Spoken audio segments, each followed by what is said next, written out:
83 নং মাৰ্ঘেৰিটা বিধানসভা সমষ্টিৰ অন্তৰ্গত কুমচাই গাঁও পঞ্চায়তত সংঘটিত হৈছে অবাধ দুৰ্নীতি। পঞ্চায়তখনত বিভিন্ন আঁচনি ৰূপায়ণ সম্পূৰ্ণ নোহোৱাকৈ সমুদায় ধন উলিয়াই নিয়াৰ অভিযোগ উত্থাপন কৰিছে স্থানীয় ৰাইজে। শেহতীয়াকৈ পোহৰলৈ আহিছে এটা 3 লাখ টকীয়া শৌচালয় নিৰ্মাণত হোৱা ব্যাপক দুৰ্নীতিৰ তথ্য।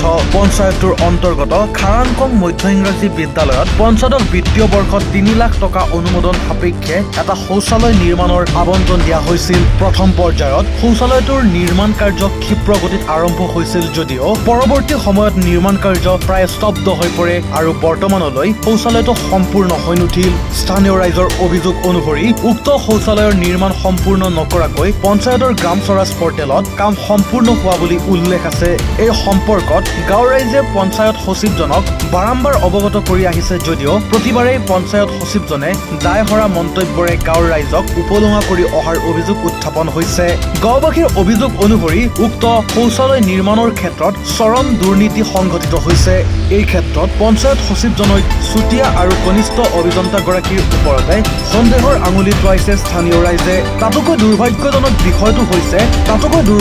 বিষয়টো হৈছে যে বিগত সময়ছোৱাত পঞ্চায়তখনৰ কাৰ্যকালত ৰূপায়ণ কৰা বিভিন্ন আঁচনিসমূহৰ বাবে আবণ্টিত ধনৰ হিচাপ নিকাচ কৰিবলৈ গাঁও সভাৰ জৰিয়তে ৰাইজৰ উপস্থিতিত অডিট কৰাব লাগিছিল যদিও তেনে নকৰি কেৱল মাত্ৰ পঞ্চায়তৰ 5 গৰাকী কৰ্মচাৰী, তিনিচুকীয়াৰ 2 গৰাকী মহিলা বিষয়া আৰু 10-12 গৰাকী স্থানীয় মহিলাৰ উপস্থিতিত যোৱা 25 জুলাই তাৰিখে কৌশলগতভাৱে দুৰ্নীতিৰ বিষয়বোৰ অন্ধকাৰত অডিট সম্পূৰ্ণ কৰাৰ অভিযোগ উঠিছে। এক বৃহৎ জনসংখ্যাৰে পৰিবেষ্টিত পঞ্চায়তখনৰ এই অডিট সভাখন কোনো কাৰণতে ৰাইজে মান্যতা প্ৰদান কৰিব বিচৰা নাই। পঞ্চায়তখনৰ এনেধৰণৰ কাম কাজসমূহৰ ক্ষেত্ৰত এক উচ্চ পৰ্যায়ৰ তদন্ত ঘোষণা কৰিবলৈ মাননীয় মুখ্যমন্ত্ৰী হিমন্ত বিশ্ব শৰ্মা ডাঙৰীয়াক স্থানীয় দল সংগঠন তথা ৰাইজে আহ্বান জনাইছে।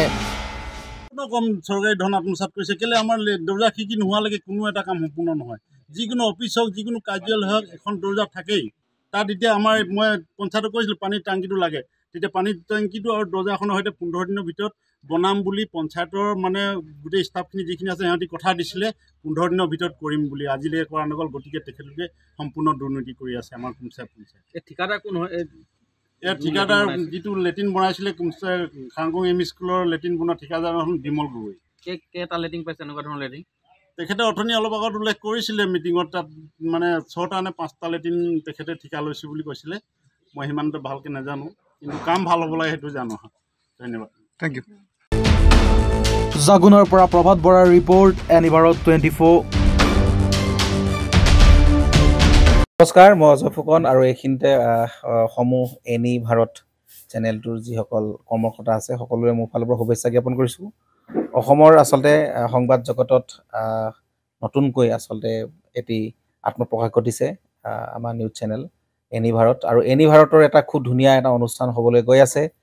সকলোৱে জানে আমাৰ সকলোৰে মৰমৰ হাৰ্টথ্ৰব জুবিন গাৰ্গৰ গানে কি আনে, আচলতে জুবিন দাৰ সেই গীতৰ আধাৰত আমাৰ হিৰুদাই লিখা সেই গীতটি গানে কি আনে, এই গানে কি আনে নামৰ এটি তেওঁলোকে সাংগীতিক ৰিয়েলিটি শ্ব' কৰিবলৈ গৈ আছে। আৰু 15 আগষ্টৰ পৰা গোটেই আৰম্ভ হ'ব। প্ৰথম অডিশ্যন অসমৰ ধেমাজি জিলাত আৰম্ভ কৰিব। গতিকে সমূহ যিসকল প্ৰতিভা আছে, যিসকলে গান ভাল পায়, যিসকলে তেওঁলোকৰ নিজৰ প্ৰতিভা আচলতে দেখুৱাব বিচাৰে, এই ৰিয়েলিটি শ্ব'ত গানে কি আনে এই প্ৰতিযোগিতাত অংশগ্ৰহণ কৰক আৰু খুব ধুনীয়া আপোনালোকে সুবৰ্ণ সুযোগ লাভ কৰিব। লগতে ইয়াতে পুৰস্কাৰ আছেই, বিভিন্ন ধৰণৰ উপহাৰো আপোনালোকে লাভ কৰিব, আৰু লগতে এগৰাকী প্ৰতিষ্ঠিত আচলতে এগৰাকী শিল্পী হিচাপে অসমৰ সাংস্কৃতিক জগতত আপোনালোক প্ৰতিষ্ঠা লাভ কৰিব। গতিকে গোটেই অনুষ্ঠানটোলৈ মোৰ ফালৰ পৰা শুভকামনা থাকিল, আৰু লগতে এই অনুষ্ঠানটোত আপোনালোকে অংশগ্ৰহণ কৰিব। আমিও আছোঁ আৰু সকলোকে আমি লগ পাম। ধন্যবাদ।